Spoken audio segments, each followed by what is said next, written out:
नमस्कार, फ्रंटलाइन 24 देख रहे हैं आप और आपके साथ मैं हूं आर्या राजा। इस वक्त हम मधुबनी ज़िला के अंधराठाड़ी प्रखंड स्थित ननौर गांव में मौजूद हैं और हमारे साथ हैं कवित्री। वो जो रचना करती हैं, लिखती हैं। इनका पूरा नाम है रिंकी झा ऋषिका। तो इनसे बातचीत करते हैं। दरअसल इस बार साहित्य अकादमी 2024 के लिए इनका नाम घोषित किया गया है पुरस्कार के लिए। इनकी रचना आई है नदी घाटी सभ्यता, इसके लिए। तो सबसे पहले आपका स्वागत भी है और इसके साथ ही बहुत बहुत शुभकामना आपको। और इसके साथ पहला सवाल यही है कि कहाँ से शुरुआत हुई आपकी लिखने की कला?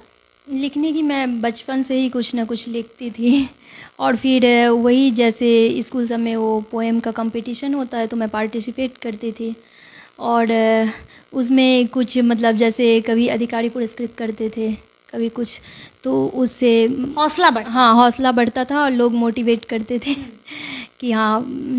और उसी तो से फिर आपने ये सोच लिया कि चलो अधिकारी पुरस्कृत कर रहे हैं, हौसला बढ़ रहा है, तो अब एक बुक की ओर बढ़ जाती है, किताब लिख देती कि मैं तुरंत नहीं बढ़ी, वो मेरा मतलब शुरुआत था। फिर मेरा मतलब शौक़ भी था साहित्य, तो वो मैं मतलब पढ़ाई के साथ भी साइड से कुछ ना कुछ हर दिन मतलब अब रात में एक पेज कुछ ना कुछ लिखना है। तो ये मैथिली से आपकी शुरुआत हुई थी या फिर? मेरी हिंदी से शुरुआत हुई थी। मैं हिंदी में काफ़ी लिखती थी। मेरी पुस्तक हिंदी में नहीं आई लेकिन मैं काफ़ी लिखती थी। उसके बाद लोगों को अच्छा लगता था मैं हिंदी में लिखती। लोगों ने कहा कि मैथिली में आप लिखो, तो लोगों ने काफ़ी आग्रह किया, तो उसके बाद फिर मैं मैथिली में लिखने लगी। तो लोग काफ़ी कि हाँ अच्छा लिख रही हो, अच्छा लिख रही हो, तो मुझे भी मैं लिखती गई और उसी का परिणाम है कि फिर वो लिखते लिखते एक संग्रह बन गया, नदी घाटी सभ्यता। कितनी बुक आपकी जो है वो प्रकाशित हो गई? मेरी 2 बुक प्रकाशित हुई है। एक नदी घाटी सभ्यता 22 में और ये 24 में मैं ये कठिन समय के विरुद्ध। कहाँ से प्रकाशित हुई थी? एक नवारंभ से हुआ है और एक यहाँ से मैत्री प्रकाशन से। तो चूँकि आप लिखती हैं, कवित्री हैं, तो ये आप यहीं रह के मधुबनी मिथिलांचल में रह के आपने इसकी शुरुआत की या फिर कहीं और? क्योंकि लिखने के लिए जो होता है ना, बहुत शांति चाहिए होती है। मेरी यही से शुरुआत यही से हुई है। इसका कारण भी था, मेरा घर है उसके सामने पोखर है, तो वो थोड़ा सा वो नहीं माहौल होता है कि लेखक का, तो वो चीज़ था, तो आरंभ यहीं से हुआ। उसके बाद मैं कई जगह गई लेकिन मतलब हर जगह वो चलता रहा, लेकिन शुरुआत यहीं से हुआ है और यहीं से नदी घाटी सभ्यता यहीं से पूरा लिखा गया है। हाँ, तो जैसे कि आपने ये चीज़ें कही, जो नदी घाटी सभ्यता है, इस पे आ जाते हैं क्योंकि इसके लिए घोषित की गई है, उनको अकादमिक पुरस्कार के लिए नाम इनकी घोषित की गई है। तो इसमें किस किस विषय पर चीज़ें लिखी गई है? सभ्यता पे है या फिर और भी कुछ ऐसी चीज़ें?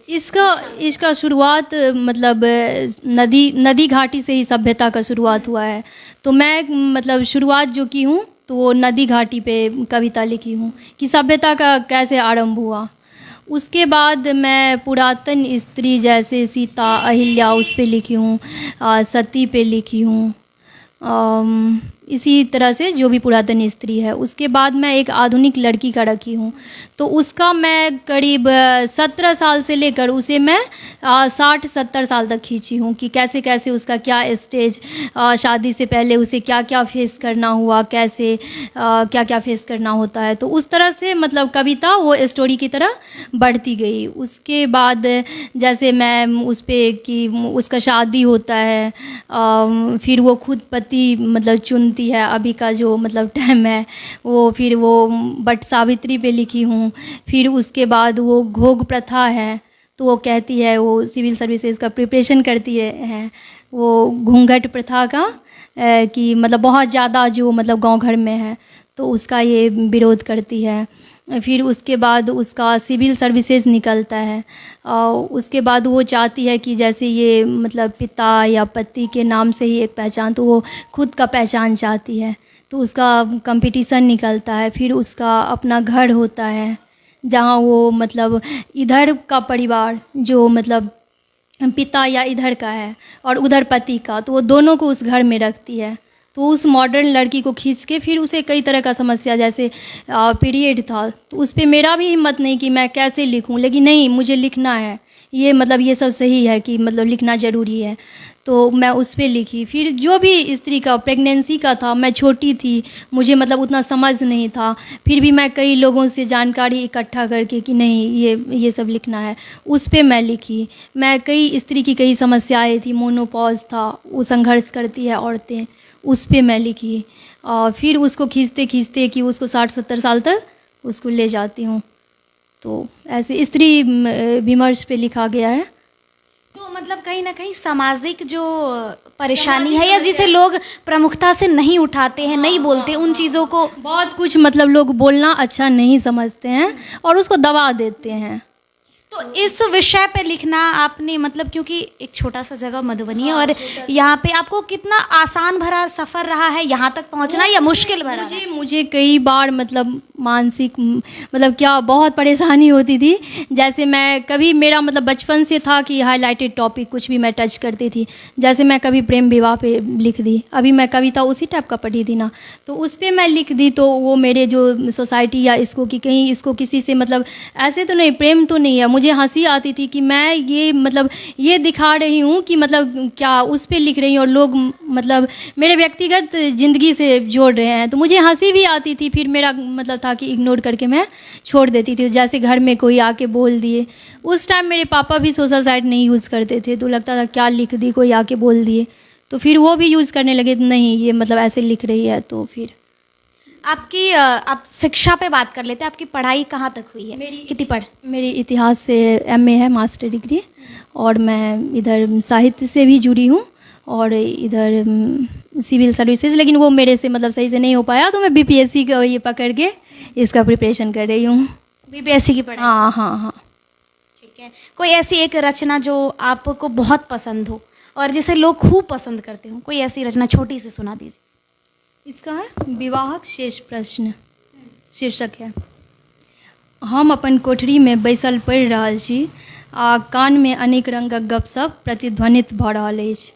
विवाहक उमेर भऽ गेल छै, लड़का के नीक नौकरी छै, कोनो तरहक अमलसँ भेट नहि, कुल खानदान सेहो छै नामी गिरामी, मोन के मना लिया यह अवसर अछि।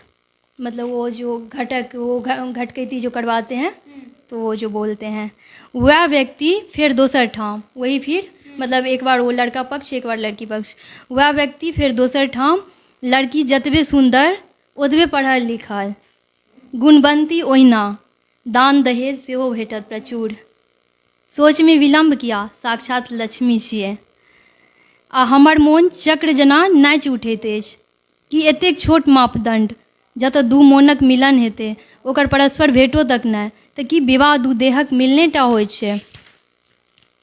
हमर ई मोन जेना विद्रोहिणी भऽ उठैत अछि।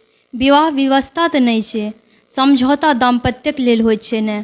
जखन ककरोसँ गप करऽ लागी आ कि भेँट भेला पर बात हुए लागै काश ई प्रसंग एतै रुकि जाय।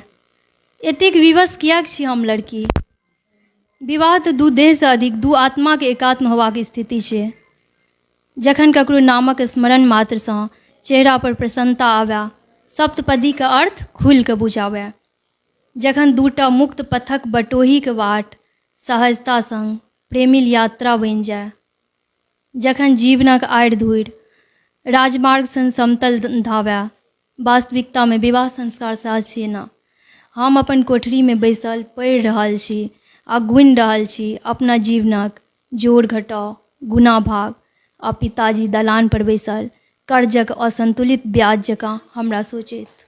बहुत बढ़िया, बहुत बढ़िया। और मिथिलांचल के लेल, मिथिला में मिथिलांचल के लेल आगाँ बढ़ऽ के लेल बहुत बहुत बहुत बढ़िया है।